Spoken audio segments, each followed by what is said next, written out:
As we're getting started, I know Ndidi, our president, is going to have a few words for those of us on the phone here today, but I want to welcome you. My name is Laura Dolnick. If you don't already know me, I'm the chair of the Education and Development Committee.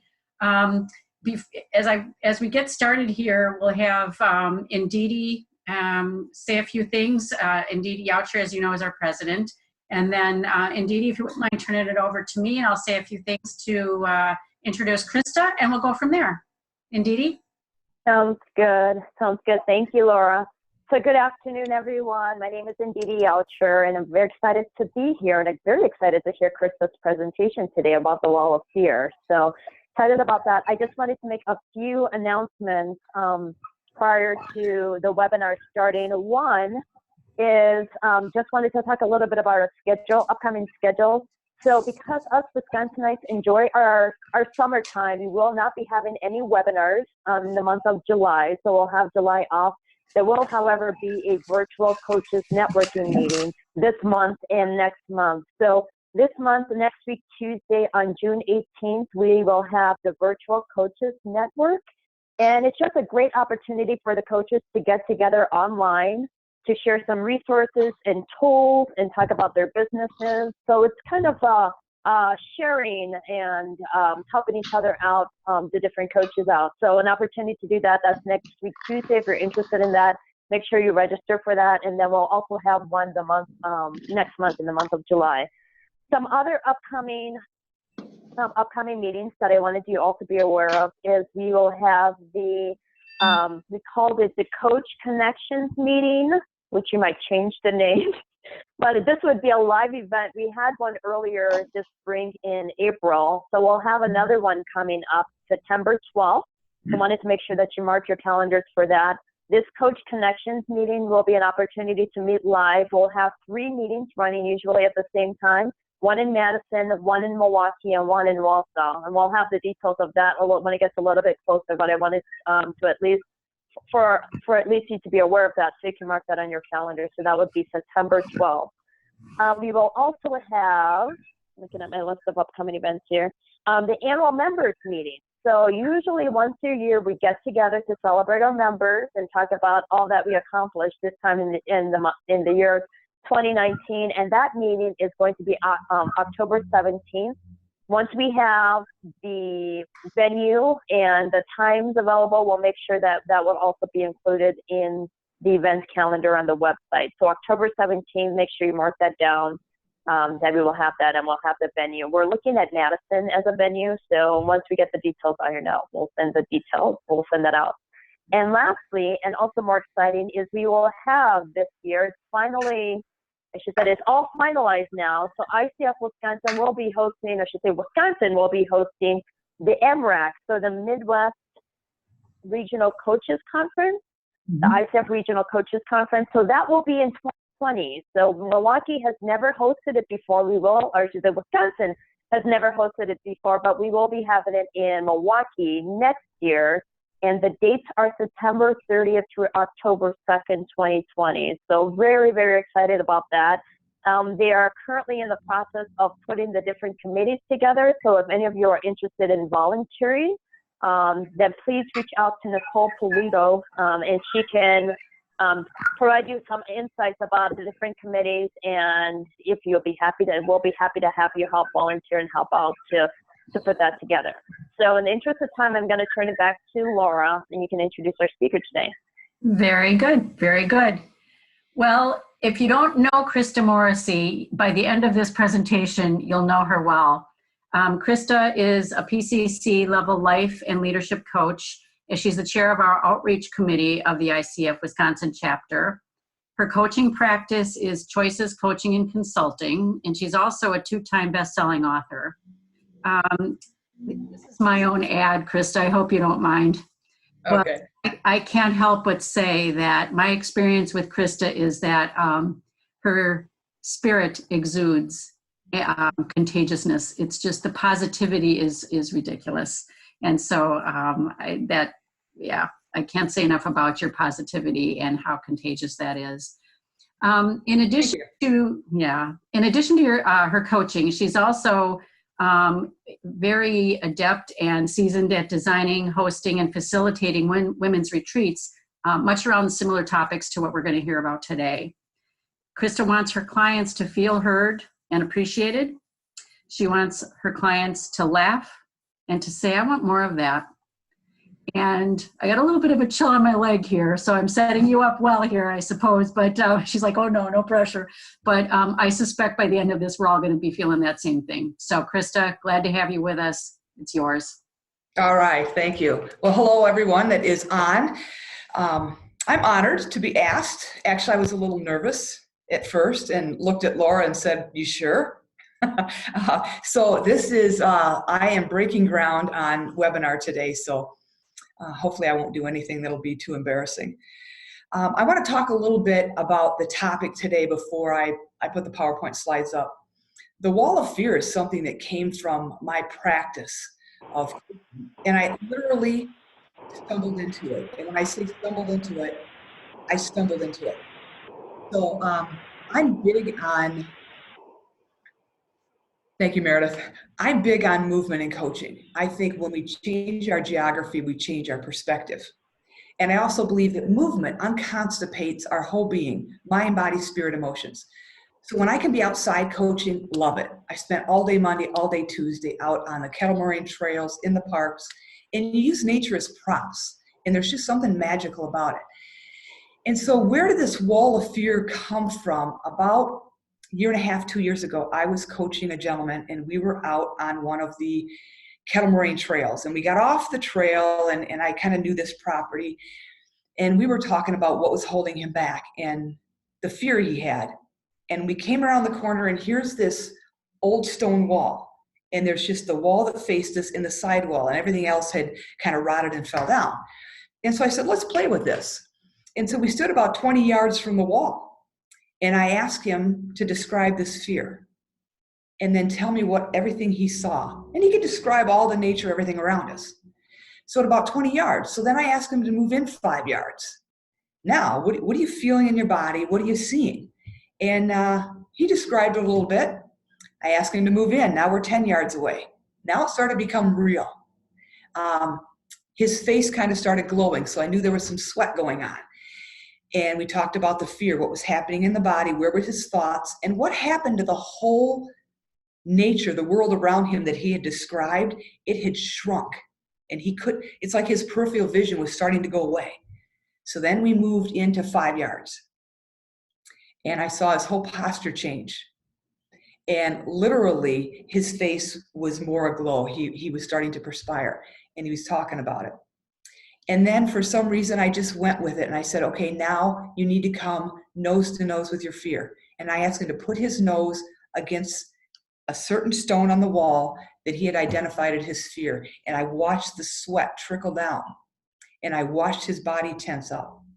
And he said, I am completely engulfed in this fear. It owns me. Here's what's happening to my stomach, my head. And so I had him back away from the wall, and we talked about that. And that is where this wall of fear started. And what happened that day is we finished coaching. We were back at the parking lot. He left. I went back to the wall and I tried it myself. And I kind of got a little tense. So I said, I need to build something from here. So that's where it started. So now I'm gonna bring in the PowerPoint. And if you did not print out the participant packet, you may at least want to have a piece of paper because you're going to want to draw. This is interactive. As coaches, I'm going to have you go through what we're going to talk about today. So Laura shared about me, so I'm going to blow through some slides here. Sorry. This one, and I want to tell you about the fear. The reason it's here is the lower right corner. Where I authored a chapter in 2 books. That was a big fear for me.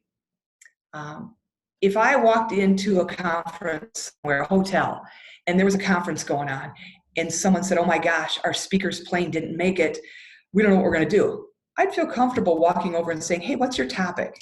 And maybe I could put something together quick. But the idea of getting thoughts out of my head through the pen on paper was very frightening.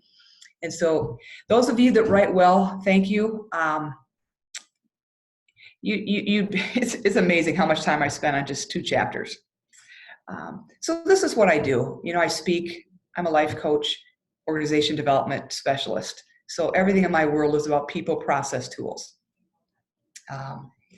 So I wanted to share this because I want to enlighten you on my philosophy so that some of the things I say today, you can put the pieces of the Krista puzzle together. Soon after I became a coach, a certified coach, 2 questions kept popping up. And the one was, hey, how do I know I need a coach? And one day I said, boredom, alignment, and hunger. And I said, one day you wake up, you're a little bored. Life is just, but you say, I'm in a good place. I should like this. So we either take on more work at work, we volunteer in the community, we go, oh, that feels good. But all we did was put a Band-Aid on it. Then you wake up one day and you're out of alignment. Some people call it balance. And no matter what you do, it's like wearing 2 left shoes. You just can't get in sync. And here's where the great stories start. And the stories we tell ourselves is, hey, I'm the breadwinner. This is a family business. I went to 4 years of college, 8 years of college. I carry the benefits. I'm a woman who made it in a man's world. I'm a man who made it in a woman's world. All of my neighbors tell me I have the best job in the world. And you keep telling yourself stories until you grab onto one and you go, oh, yeah, I need to be here. Again, that's a Band-Aid. Then one day you wake up and you're hungry. You work all day, you're hungry. You go to bed, you're hungry. You wake up tomorrow and you're hungry. And it's not a physical hunger. It's a soulful, passionate hunger to be doing something that you're aligned with, to be aligned with the purpose and the reason that you're here. And it's usually at alignment and hunger that people reach out, not often at boredom. So that's the first question. The second question they ask is, okay, what does a life coach do for me? And I speak from my perspective. And I'm only going to talk about the first 2 bullet points and the last, because the one in the middle, they're very coach-like, and I think you will all get them. But I say, I'll be your fog light in your mirror. Think about a foggy day. You leave your house. You've driven your road hundreds of times. But the fog plays with your depth perception. The depth perception plays with your confidence. And you just want to get in the fetal position and go back home. And we stop and we freeze. And so as a fog light, when we're stuck in the muck of life, I can shine the light out there and go, hey, what's here? I'll be your mirror. Self-reflection is critical, and candid self-reflection is even more critical. And then what I have discovered very quickly, I was coaching inside of corporate world about 10, 12 years before I became professionally certified. And I realized after my certification that the last bullet point is probably the most powerful thing I can do for my clients is I ask questions from the outside so they can answer them from the inside. Which means I'm different than a sister, a friend, a mom, or dad, is that I don't really have a dog in their fight, so to say. So I can poke the hive and ask the questions that others won't. So that gives you a little bit of insight into my philosophy and my belief as a coach, along with the movement. So today, here's what I would like. I want you to grab whatever hat you're sitting with right now that you brought onto this call, and I want you to take it off and set it aside. And the hat I want you to have on today, right now, is the client. And be ready to build your wall of fear, face your fears. You're going to deal with your fears, move from your fears, and really, we're going to talk about how do you change your relationship. Because this is a tool that I would love for you to be able to use in whatever capacity and whatever practice you have to help move your clients. And know that one of the most important things is the timing of it. It's not a tool that you come out of the gate with. You have to have built that relationship with them. So that leads into today. Here's the chunks of what we're going to go through on the left, those 5 chunks. And on the right is the competencies that we're going to go after today. And, the first competency, establishing trust and intimacy. You're going to kind of see it. We're not going to go as in depth into that one, but it's definitely going to be present. All right, so love Maya Angelou, but her quote is wonderful. Hope and fear cannot occupy the same space. You have to invite one to stay, because only one or the other is going to be present. All right, so what are you afraid of? I want you to get that in your head right now. And I want you to go beyond spiders. I want you to go beyond snakes. I want you to go beyond public speaking, possibly. And what are you afraid of? What triggers fear in you? And when we are really fearful, our body has a fear language and it speaks to us. So Meredith, if you could open up the lines, because I'd like to hear what people say. What does fear do to you? I'd like to hear from a couple of you. When you're really afraid, what happens? So for those who are on the call, everyone's muted right now. You have the ability to unmute yourself. So you might have to, in order for it to appear, you might have to scroll, use your mouse or cursor to scroll down near the bottom, and you can click on the microphone to unmute. If you're on the phone, I think you'll have to do it from your phone directly. The other thing, if you can't find it, you can I think you can raise your hand in a meeting and I can unmute you. All right, so you identified a fear. What does that fear do to you? Krista, it's Lori. Hey, Lori. Hi. So for me, it makes me feel small and almost makes me feel like I'm getting into a crouching position. Okay, great. Thank you for sharing that. Krista, it's Laura. For me, it's I can feel a tightening in my belly. Yeah. Okay, wonderful. Thank you for sharing. Hey, Krista, it's Holly. How are you? Good. Holly, how are you? Wonderful. So for me, it causes a feeling of self-doubt, which shows up oftentimes as fast breathing and really like an inability to think or a fog. Yes. Great. Thank you for sharing, Holly. And for the rest of you, the point of this is I want you to understand so that you can translate this with your clients is, what does fear feel like for you? And where in your body is it? Because that's very important. Okay, so let's keep going here. Chapman University in California did a study. And when I started using this, I got way too fancy when I first said, hey, I'm going to build something around wall of fear. I put way too much data, way too much science in it. And one day I saw that a client had that glazed over look. And then I was with a group of small business owners and the same thing. So, because what I try to do is say, okay, this is your fear. What domain is it? Frankly, my clients don't really care what domain their fear is in. They just say, hey, Krista, let's deal with it. But for those of you that like some data, here you go. There are 10 domains of fear that Chapman University has identified. So, and that is in your participant packet for anybody that wants to latch onto that. So pretty clear definition of fear. It's an unpleasant emotion and it's triggered by a belief that you have that someone or something is dangerous or is a threat or might cause pain. So know that your fears come from your beliefs, and your beliefs come from your path, your journey in life. It's emotional response, and we've heard about the fight, flight, or freeze, and we all react differently to it. Some get very confrontational, some avoid. Sometimes, or often, we discover something within our fear. So here's a little quiz, and I just want you to answer this to yourself. The percentage of things feared that will never take place.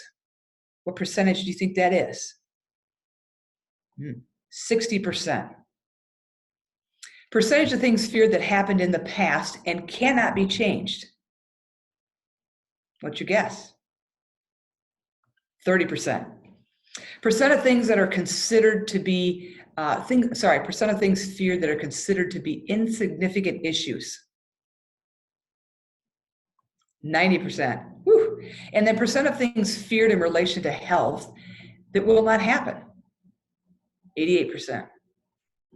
And the number of Americans who have a diagnosed phobia of some type, 6.3 million. So when I read this, what caught my attention was the second one, the 30%. The percent of things feared that happened in the past that can't be changed, but we carry them forward. we bring that fear forward, and we don't let go of it. And that's often in my practice where I have to go with the clients. As we identify their fear, we have to follow that thread back a little bit to find out where it was rooted. Okay, so fear, it's not a psychological problem. It's an educational one. Fear is not the problem. It's how we hold on to it that is. So your fear can be pain or it can be power. But just know we need to have education around fear. And what comes to mind when I talk about this is one of my sons, when he was in grade school, we had this safari group come in. And of course, they had this 10-foot long white snake, and the guy's got it wrapped around his neck. And the whole crowd is kind of pushing back in their chairs. And he asked for a volunteer to come up. And my husband looks at me like, go ahead. I'm not going up there. And a lady goes up. And the head of the snake that was around his neck comes up, and it's like they're looking eye to eye, and she reaches out and she just pets it. And then she reached over and petted it all the way down to its tail. And you could just kind of see the crowd relax. And then the gentleman went on to educate us that, not all snakes are dangerous. And so that pops in my mind often, that it's an education for us with fears. I didn't want to be educated enough that day to go touch it, that's for sure. All right, so everyone is afraid of something. Everyone. Okay. So here's where we're going to get active. You have this in your packet, this wall of fear, and you're going to build your wall of fear. This is where you're going to experience this. And so I've got Lisa Robb that's going to go through the activity with me, because I want you to be able to see it as we experience it, much like I explained when I was out in the woods with the gentleman. So 1 fear per brick. Fears that you have, and they're yours. No one's going to share unless you so choose, but Lisa and I are going to kind of do a little bit of a role model for you. So fill it out, 1 fear per brick. You surely don't have to have the entire page filled out, but it'd be nice if you had at least 3 fears on this page. So I'll give you 2 minutes.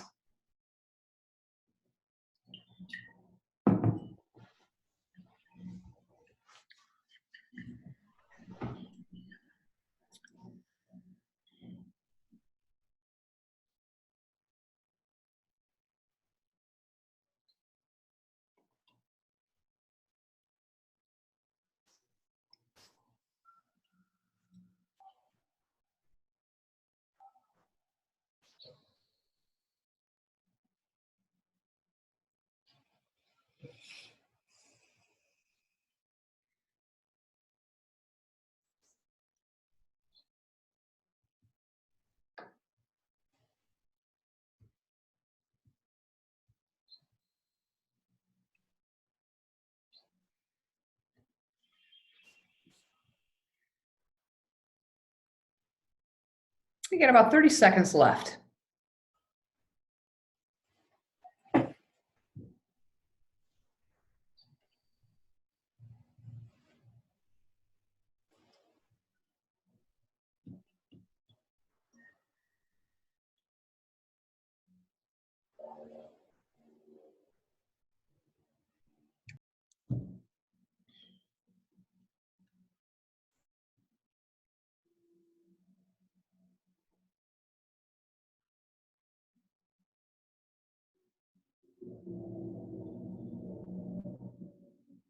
All right.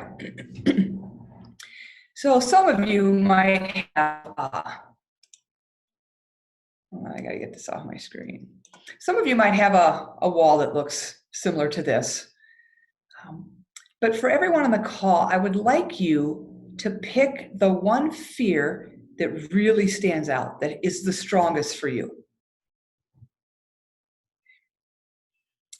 And when you have that, I'm going to ask you to have your piece of paper, your packet with you here.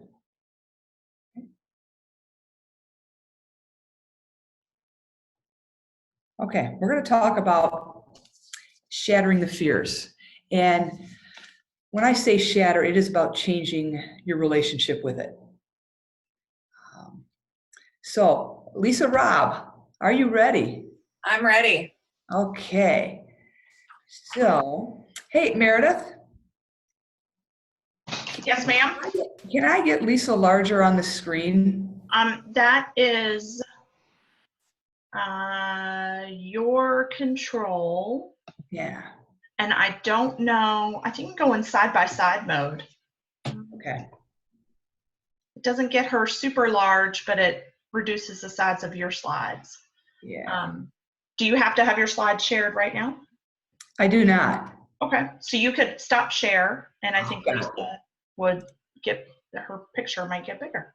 Okay, so can you say something, Lisa, so you're on? Well, hello, everyone. I'm so happy to be here. Yes. All right, so Lisa, thank you for volunteering and being courageous enough to step into this. And like all coaches, I'll ask the rest of you to please stay on mute so that we don't hear any gasps or nonverbals that you have, and just to watch with Lisa and I. And we're not going to go real deep today, because we could go down a rabbit hole, but I want you to see what this might look like and to have some experience. And I want you to do with your sheet, if you so will, what we're going to do with ours to take your wall of fear. All right, so Lisa. Yep. Which fear did you choose from your wall? The big one for me right now is I'm creating a coaching program that I've done for the past 2 years, but it's a 9-month accountability program. And I have a fear that no one is going to sign up for it. Okay. When does it start? September. Okay, perfect. All right. So talk a little bit about that fear that no one will sign up. I'm not really sure where it comes from. I've done it 2 years, but because it's like different people are invited each year, there's just that unknown of if this is going to connect with people, and the feeling of spending so much time and effort creating something and then feeling like if no one comes that it wasn't valuable, or just the embarrassment of, and it's my perceived embarrassment, but embarrassment that you're not creating things that are worthwhile. Okay, great. Okay, so Lisa, what I'd like you to do is to take your wall of fear. Yep. And hold it, and hold it at arm's length. Okay. And for the rest of you that are watching, again, normally this is up in a room, and I've got them walking to a wall that has their fear on it. So as you look at your fear, Lisa, tell me what else you can see around you. I can see my computer. Is that what you're talking about? Correct, yes. Yeah, I can see my computer, I can see my deck, I can see my bookcase, I can see my lamp. Okay. My dog laying on the deck. Okay. All right. And so it's the middle of June. And as you look at that fear of, no one will sign up, what are your thoughts and how does it feel physically? Definitely I have a tightness in my chest, and like my heart is starting to race. Okay. So take that and move it about 6 inches closer. And now it's July. Mm-hmm. And as you look at that brick on your wall of fear, tell me now what you can see around you. I can still see my computer. I can still see my lamp and my deck. Okay. That fear that no one will show up, what's it look like, feel like, sound like?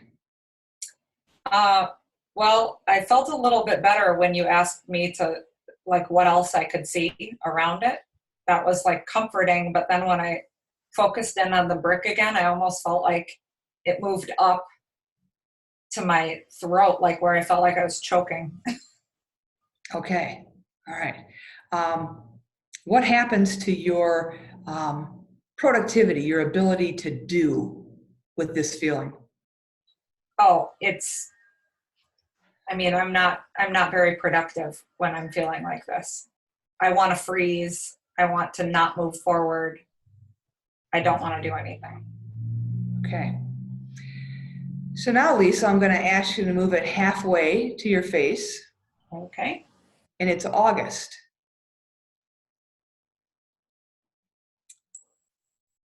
What do you see? I mostly see this brick. I mean, I can see only a little bit around me. I can still see my computer and a little bit of the deck, but mostly it's this Okay. brick. How's your being? I feel like it's affecting my whole body now. It's not really concentrated. It's like my whole body is just uncomfortable. Okay. What's the result of that?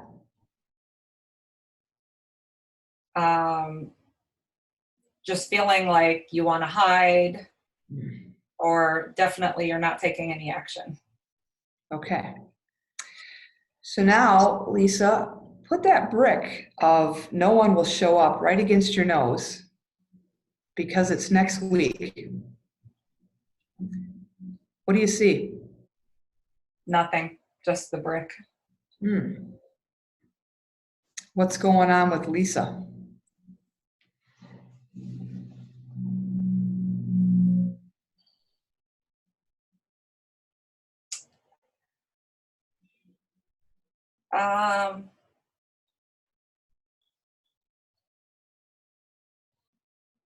It's kind of an acceptance, but also because it just is what it is at this point.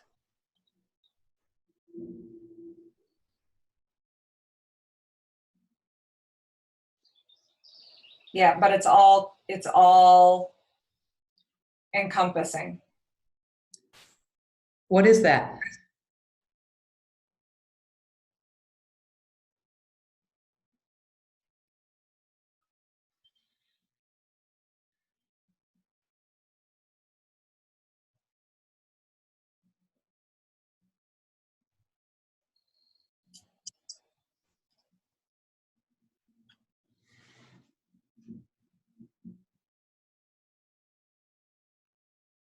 I'm not really sure.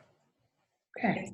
It's the being completely within the space of uncertainty, and it feels like almost like being underwater. Yeah. Okay. Great. Okay. So Lisa, we're gonna stop this here. Okay. So kudos to you. Thank you very much. Thank you very much for that. And just for those of you that are watching, we didn't practice, and I chose not to. Wanted to let it free form where it would go today. And when I do this with clients, it's much longer. Sometimes it takes the whole session.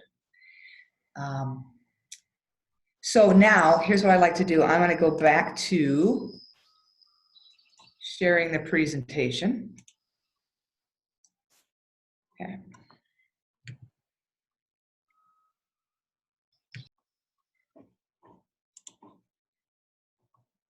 Okay, so let's unmute for a second, Meredith, or unmute yourselves.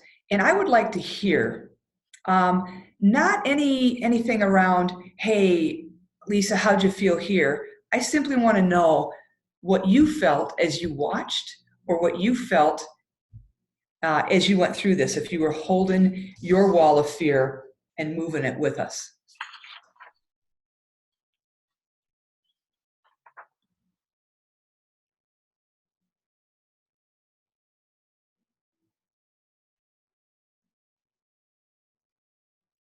Don't be afraid to jump in.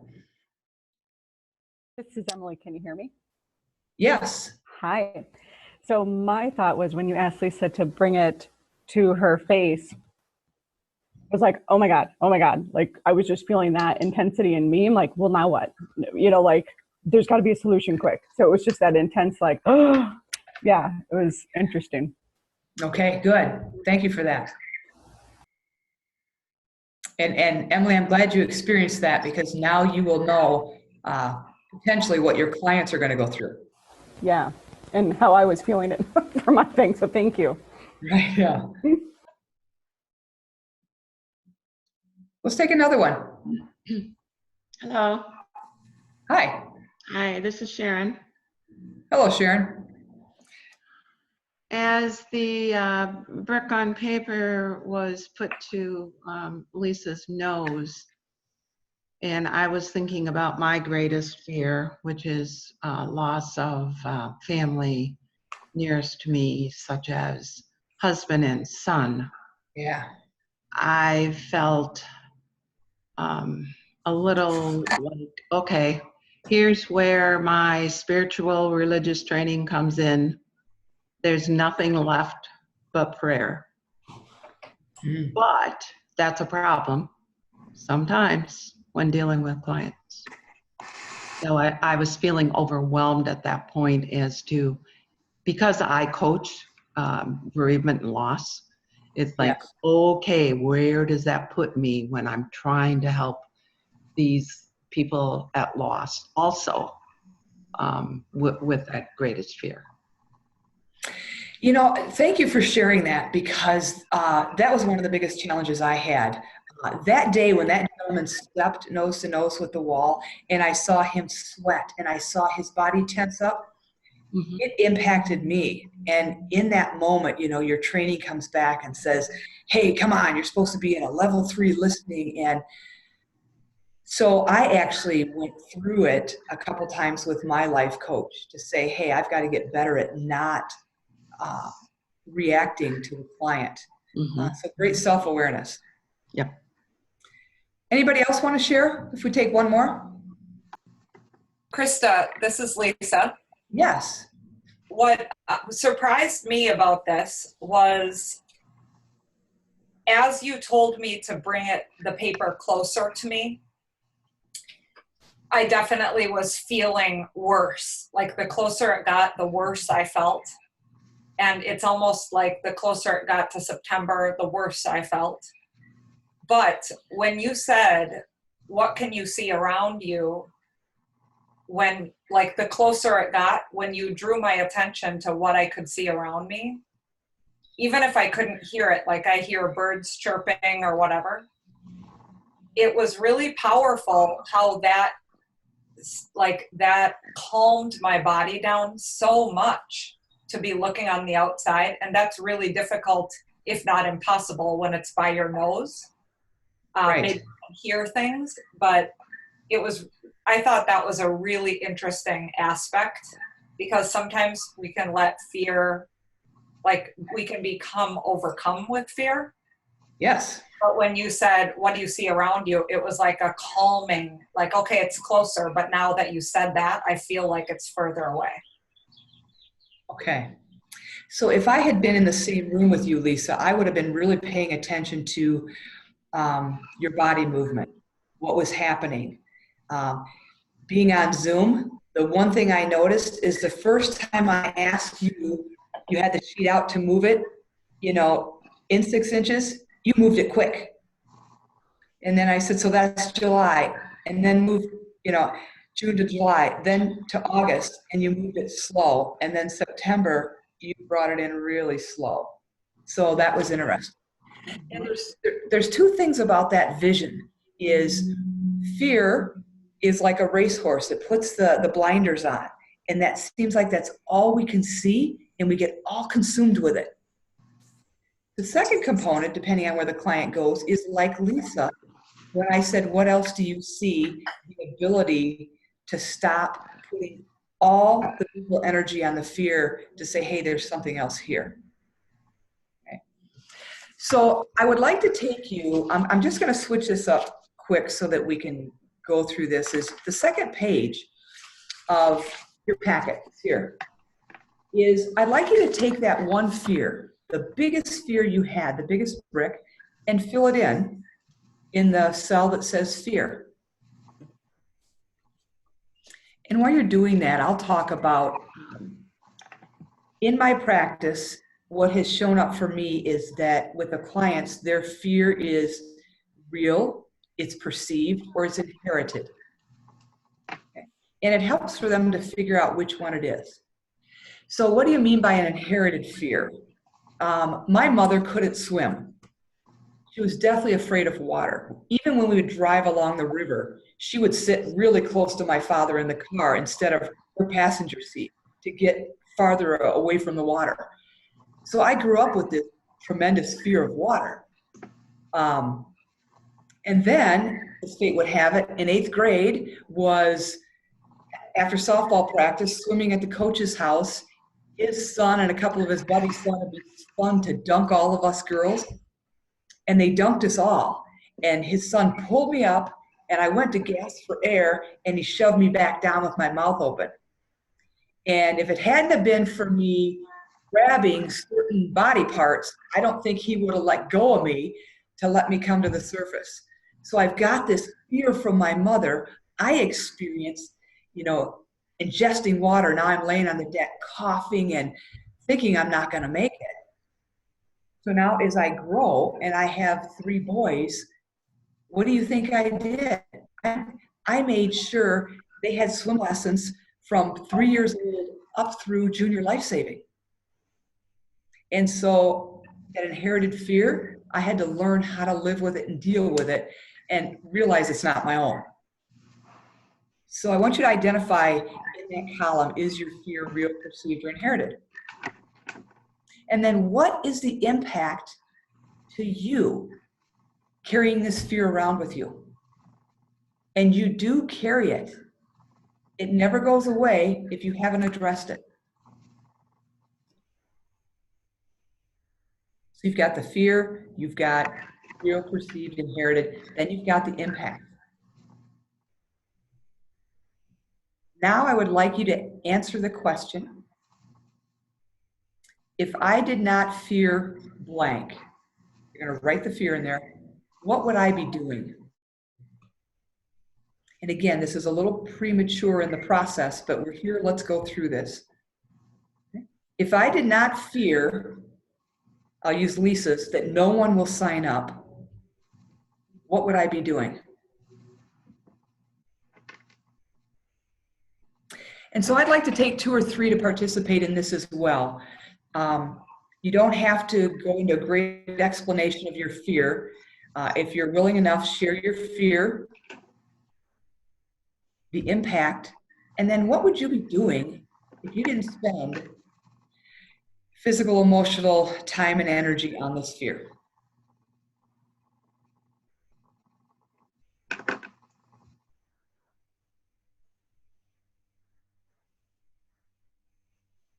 Come on, somebody be brave. Hi, Krista, it's Yang Yi. Oh, Yang Yi. You guys hear me? Yep. Yes. Okay.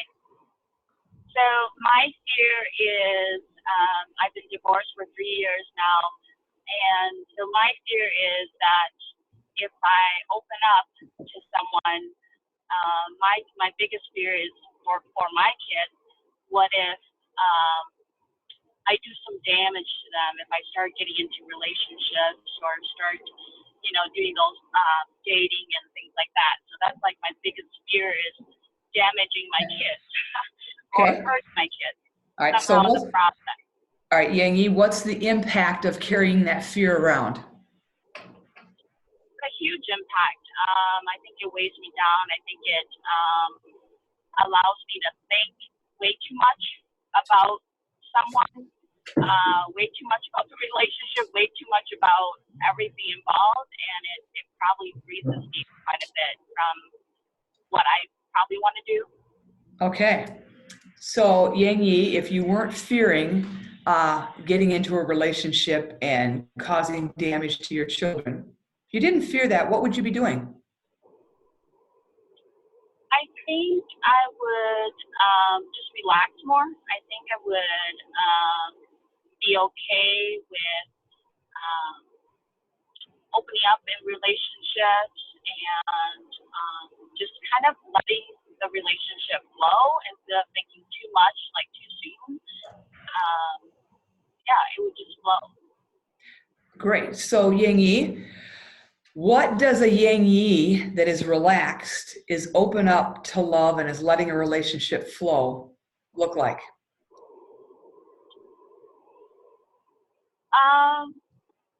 It would be happy. It would be taking it day by day, not being so serious. It would be kind of embracing the challenges as they come. It would, of course, incorporate my kids. It would allow me to not be too protective of myself as well as my kids.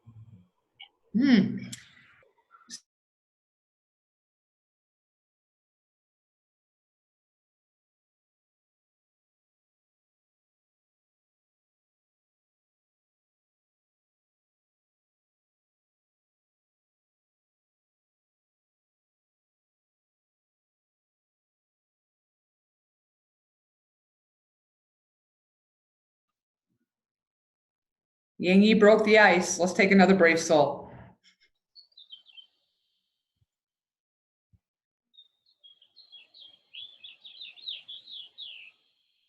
Okay, let's move on. I'll let you all sit with that. But this is a big question here. If I did not fear blank, what would I be doing? And it helps us see beyond fear. And this is where I start the transition with the client of changing their relationship with it. So I've got a little bit in here on the science of fear. And again, not a lot. I've taken a lot out because I got too smart for my own good when I started doing this. And I lost focus on helping the clients transform and got wrapped up into wooing them with the science. But here's some beliefs. And we all know that our beliefs come from our path, our journey in life. And our beliefs are what feed our fears or what squash our fears.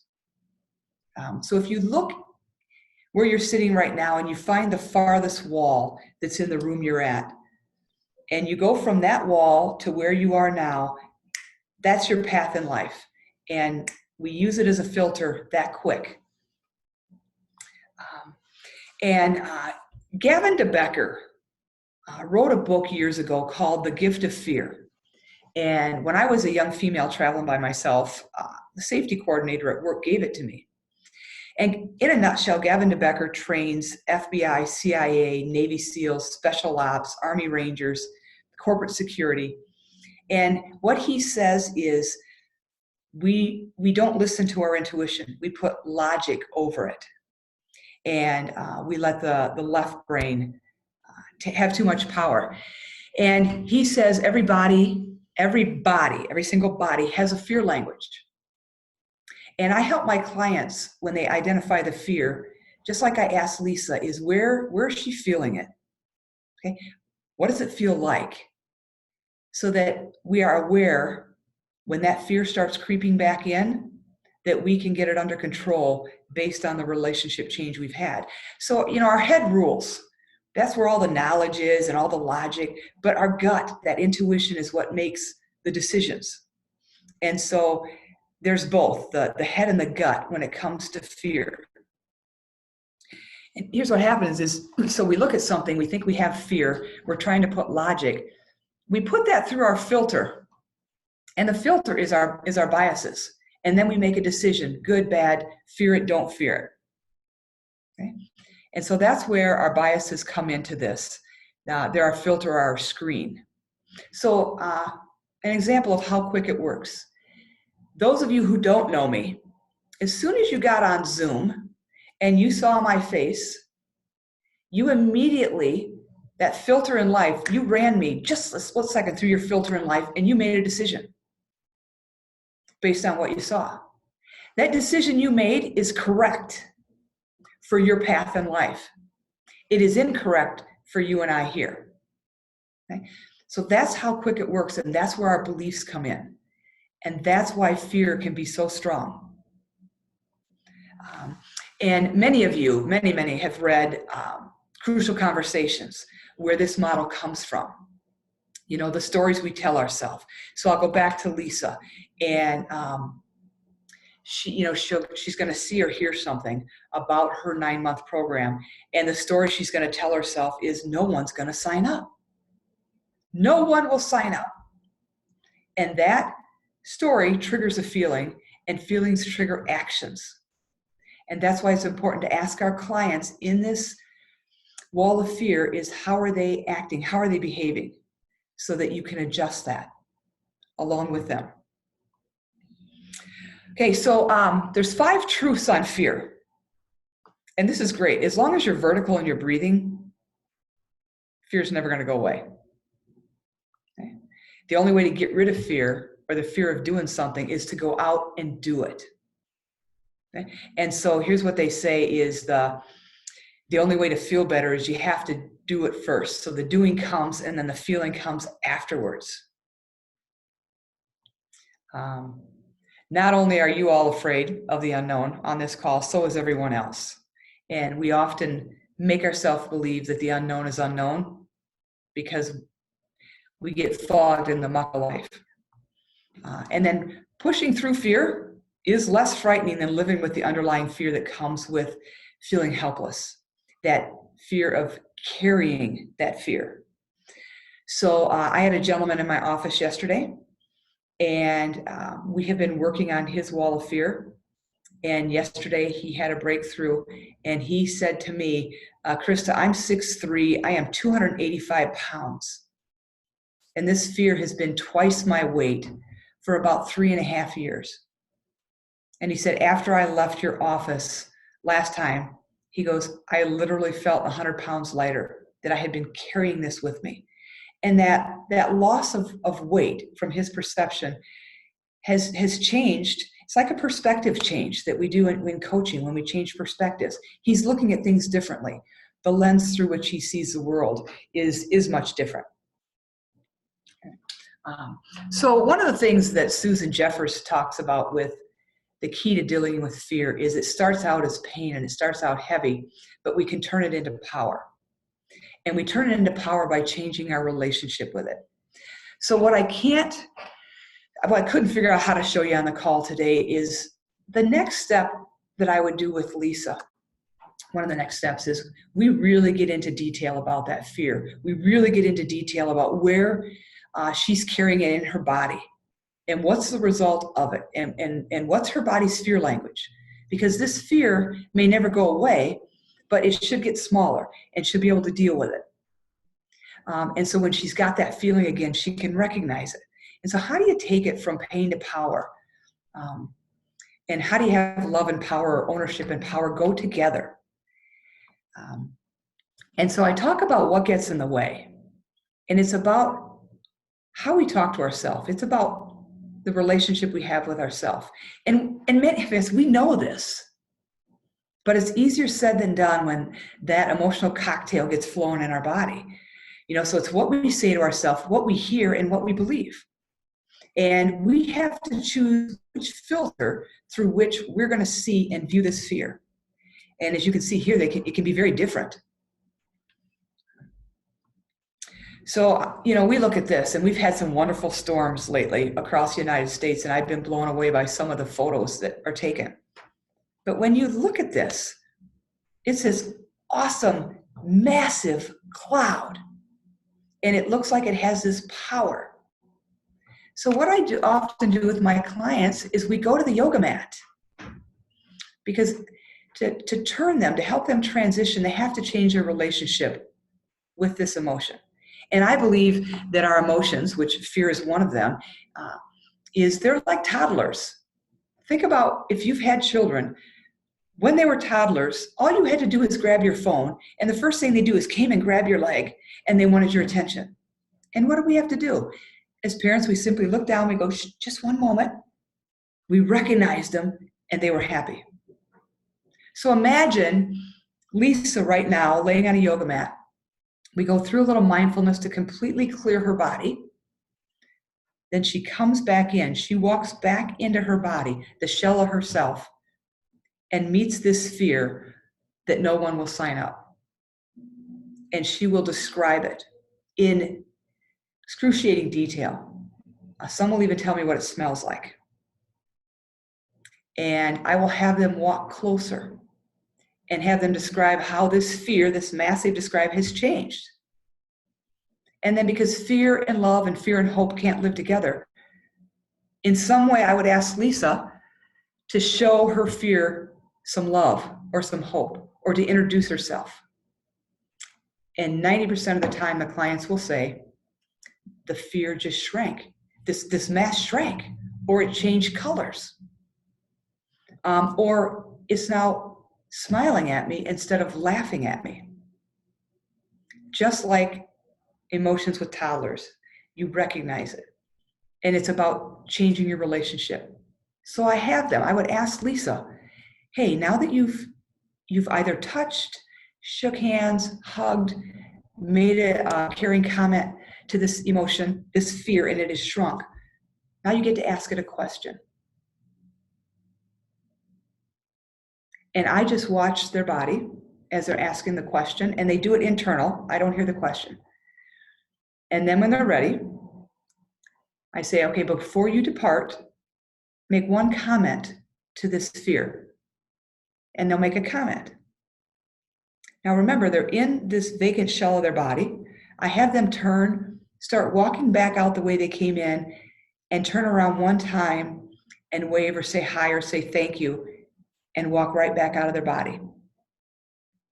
Spend some time taking some deep breaths, and when they're ready, they open their eyes. And this cloud that you see here, that can it can ignite such fear when you see it coming, that when it passes and you see the other side, we see it as a thing of beauty and a thing of awe. And it's in that moment that they transition from a great fear to changing their relationship with it. Now, the fear will never go away. Most often, it'll never go away. As long as we're vertical and we're human and we have a heartbeat, we're going to have fears. But because Lisa has understood her body's fear language, because she's changed her relationship with it, it now does not have as much control in her life. And in comes the question now, if I no longer fear blank, what will I do? And they start changing their behavior. Okay? So again, this sometimes is over the course of several coaching sessions. It depends on how deep-rooted the fear is, how heavy it is, how vulnerable the client wants to be in that moment. And that's why I felt the importance today of having you go through this, because it can be a very heavy 1 to 3 sessions with your clients when you get to this point. And so one of the next things we do is we change the language, which most of you have heard, program your subconscious. And I have them speak out loud, because I'm a big believer that when the words come out your mouth, they go back in your ears and your subconscious gets a double whammy. Because whatever's in our subconscious is going to find a way to express itself, and words are important. And so I have them change their words around the fear and change it to power. And so we talk about affirmations. And so when a client is struggling to change their language, you see the headshot on the left. They're still stuck in that old way of thinking. When they change their language and they talk to themselves out loud, they can transition to the new mindset and reprogram their subconscious in a way that they want. Now, 30 seconds, 15 seconds on this slide, it sounds easy. It's not. And I have found as a coach, and I would say a more aggressive coach that says, great, you want to hire me? Giddy up, let's go. Let's walk this journey together. I have really, really had to understand that sometimes my clients' fears trigger emotions in me. And sometimes one of those emotions is patience. Because my whole life I struggled from, sometimes I want it more for you than you want it for yourself. So I really have to keep myself in check. And you will too, because this journey absolutely has to be theirs. And when they come out the other side and they turn around and they look at that big, massive storm cloud, it's a thing of awe and beauty. And they're in a very different place. And so one of the big things that I found in my practice is get rid of the word but, or words like maybe, or could be, and put in the word and. So example, maybe if I stay with Lisa, is how does Lisa take what she learned in this mindfulness activity and move herself forward and still live with this fear? And so when you say and, you tell your brain, we got a problem to solve, and it will help you solve it, versus saying, I either have to deal with this fear or I have to shut down my program. When you say or, you're going to get one or the other. When you say and, your brain is going to go, woo, we got a problem to solve. Let's go. Okay, so you change the path in your mind. I call it neurological road construction, because we got to tear up the old pathways and create new ones. Okay, so before I go to that one, any questions that are popping in your head right now?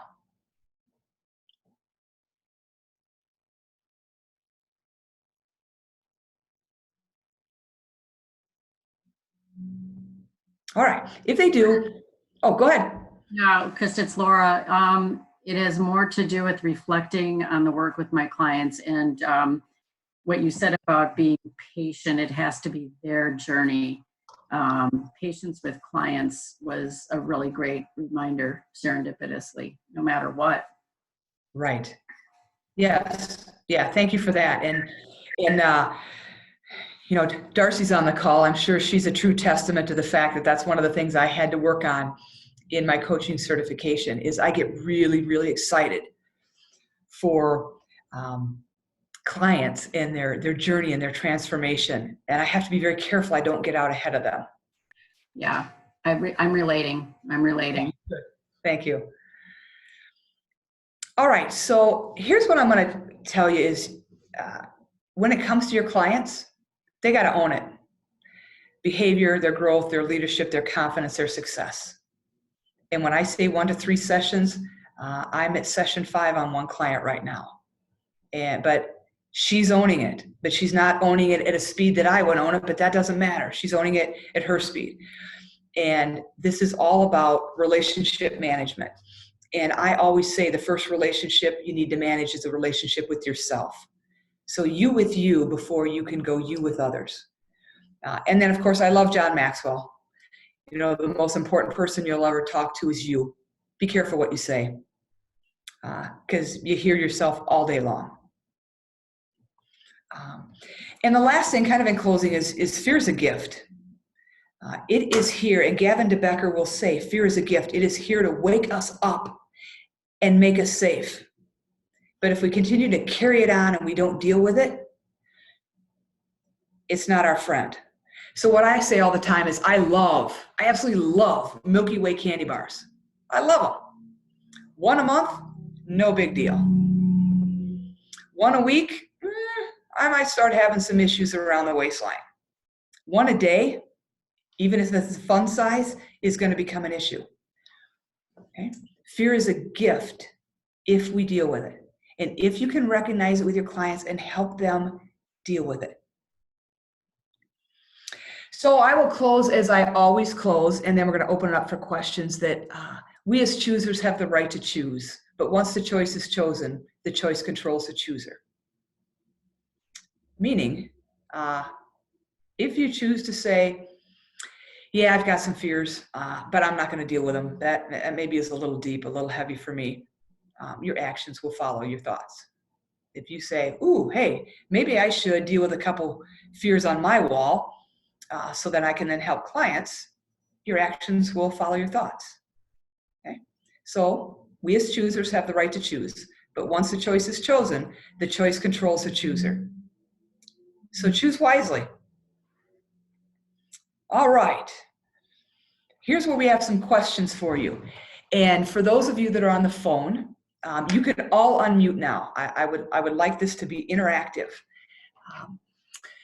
For those of you that are on the phone, there are 3 questions that I have here for the participants. The first one, pretty simple. What competencies did you see addressed in this presentation? The second question, what about this tool, the Wall of Fear, gives you insight into how to coach differently? And it might just be how you be differently when you're coaching.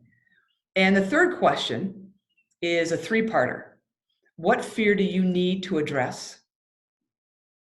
And then how will you coach differently as a result of addressing this fear? And how will you run your business differently as addressing this fear? So now's a great opportunity. Please, I'd like you all to unmute and participate in this conversation so that we can learn from each other and that I can learn from you so that I use this tool stronger in my business. Okay. So I'm going to go off. I'm going to stop sharing so that I can see your faces.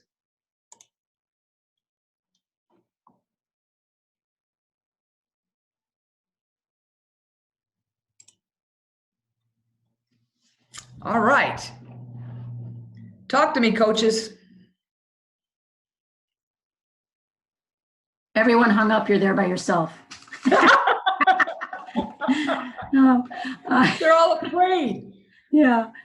You know, so I can't see the questions because I don't have the worksheets, but I refresh my memory on what that first question is. What competencies did you see showed up in this today? So certainly the trust and intimacy, creating awareness, deep listening. You know, so let's use Lisa as the example. When you were listening to what her responses were, you weren't just listening with your ears, you were listening with your eyes and noticed how quickly she brought that paper in, right? Yeah. So saw those demonstrated loud and clear. Mm-hmm. Okay, great. Yeah. Thanks. You're welcome. Now somebody else. Yeah. Yeah, jump on, please.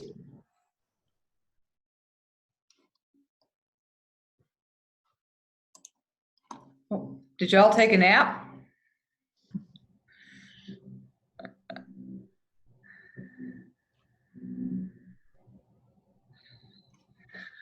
Hey, Krista, this is Katie. Hey, Katie. Hi. The presence is one competency that I saw. Being really present with someone to partner with them, to see their fears, face their fears, understand what they are, and then creating awareness. Of like, there's my fear, it's coming at me, it's going away, kind of the awareness of my fear is not me, and just a lot of awareness. And let's be candid, today's interaction with Lisa would not garner me a PCC level, but it's what we could do in the quick moments with what was going on. So hopefully you got out of it what you needed. Hello, can you hear me now? Sure can. Oh, hey, Krista, I was talking and I just realized I was on mute and you didn't hear me. Other core competencies would be even powerful questioning. I think someone already said creating awareness, designing actions would be one, and coaching presence. I don't know if that was mentioned too. Okay, yeah. So I'm going to pull these back up because I'd like to go to the next one. So the next question is, what about this tool gives you insight to how to coach differently? Who would like to share on that? Hi, Krista. This is Laura. Hi, Laura. I really liked how this activity really was a movement. I like to think of coaching people through different means of learning, and I really liked the movement of it. It also made me think like, oh, could you do this with someone who's drawing? Like drawing what it feels like, and then what would it feel like, or what would it be like if you no longer felt that way. So it just generated some different ideas to coach to different learning styles. So thank you. You're welcome. Thank you for sharing that. So, every time we have a webinar, we take something away that we're going to use in our business as coaches or in our practicing as coaches. So what are you taking today?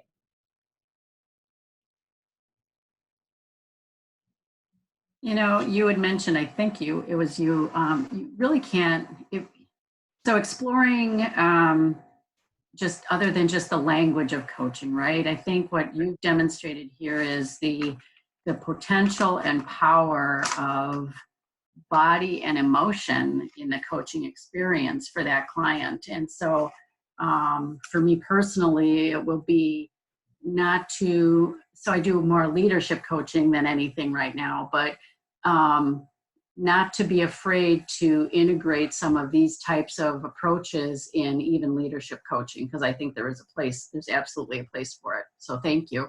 Oh, you're welcome. And you know what, I just tell a quick story. Last year, a friend of mine called and said, hey, this business, some of the executives are looking for coaches. Why don't you throw your name in the hat? So I did. And I got called in to have a 30-minute with the CEO. And within 10 minutes, I could tell he was not interested. And so I thought, I'm pretty direct. I just said, hey, I get the sense that this isn't working and that I'm not what you're looking for. So I don't want to waste your time if that's true. And I said, but before I go, tell me what's not here for you so I can grow. And he looked right at me and he said, I want an executive coach, not a life coach. I go, okay. So I said, well, thanks for your time. I said, if you don't find anybody, call me. I've got several people in my network. He goes, okay. So I shook his hand and I just turned back to him and I said, let me leave you with one thought. Every leader is rooted in a person and every person is rooted in a life. You cannot separate the two. I said, but good luck with your coach. So that was end of January, maybe beginning of February. End of April, I get a phone call and I'm looking at my phone, you don't know the number, but I answer it. And he says, hi, Krista, this is so-and-so. I go, how are you? He goes, good. He said, I'd like to buy you coffee. When do you want to come to Milwaukee? And I said, make it tea, and this time you get to come to Lake Country area. So he laughed. We met for coffee. We sat down to talk. And I said, okay, where are we going here? He said, well, every time I was talking to my wife about the coaches that came in, your name kind of creeped in. And finally, my wife says, well, who is this Krista Morrissey? And what is she? And he goes, well, she's a life coach, and I need an executive coach. And he goes, as all strong wives do, she looked at me and she said, you're an idiot. You should hire her. He says, so I'm here to hire you. And I tell you that story because even in leadership, even at the executive level, you cannot separate the leader from the person. You cannot separate the emotions. Mm-hmm. Now, some of this activity does not belong in an executive office. It may not fit. Right. But the mindset that our emotions permeate every part of our being, and we're human. So let's jump to the third question is, what fear do you need to address? And how will that help you coach differently and run your business differently?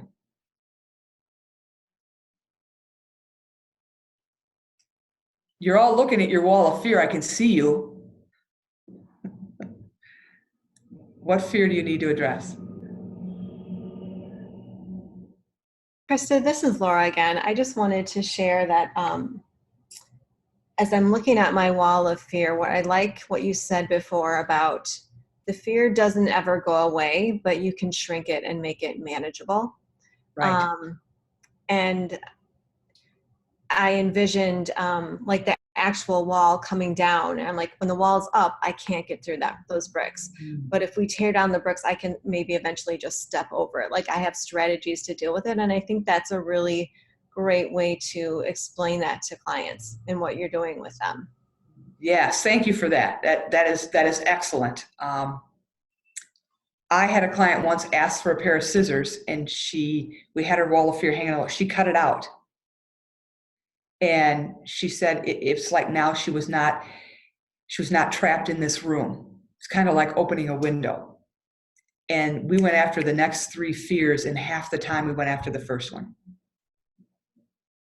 Wow. Yeah. All right, so it's a beautiful day outside. At least I'm looking at the clouds blowing by. It's June. We've got about 12 minutes left. I want to just bring you to the end again, and just say, choose wisely how you use this in your practice. You all can reach out to me. My information is at the bottom of the slides. You know how to get me in LinkedIn, email, through ICF Wisconsin. If you want to talk about this at a more in-depth level, if you want to prep before a client, if you want to debrief after, if you have a fear you want to go after, you have access to me. So just reach out. And I wish you well with this tool. Don't expect perfection. It doesn't happen perfection right away, but it's more about following the journey of the client, and you'll learn how to use it. So thank you for joining me today. Have a great summer. We're off next month, and I am going to turn this back to Laura. Thank you. Krista, we're getting a number of thank yous from folks on the chat and so forth, and great webinar. This has been transformational. Yeah, thank you. Yeah, no, as far as, ideas and where to go with the coaching, I think we're probably all synthesizing and making our own connections very obviously, but I can't say enough. And you mentioned at the beginning when I asked you about this, are you sure? So sure. Thank you. Okay. Yes, yeah. Yes. So appreciate it. Thank you everybody for being with us today. Spread the word. For those who missed, who please go out onto our website, the the ICF Wisconsin website, and pick up on the recording through Meredith's help. And we will see you, let's see, here we sit in June, for our next session in August with Marsha Reynolds on EQ in coaching. Nice. Well done. Thank you so much. Thanks for having me. Have a great afternoon. So long. Bye.